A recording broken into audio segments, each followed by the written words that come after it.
morning mga kabayan. Nandito na yung mga warriors ko. Yung mga bataan ko. Kaway-kaway. Yan sila.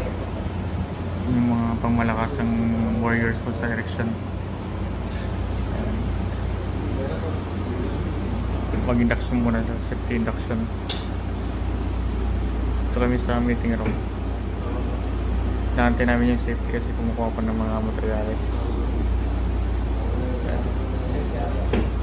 Induction muna kami.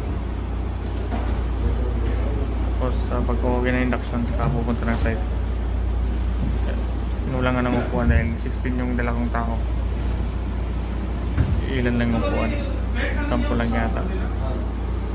So hanggang dito lang po mga kabayan. Maraming salamat po. God bless us all po.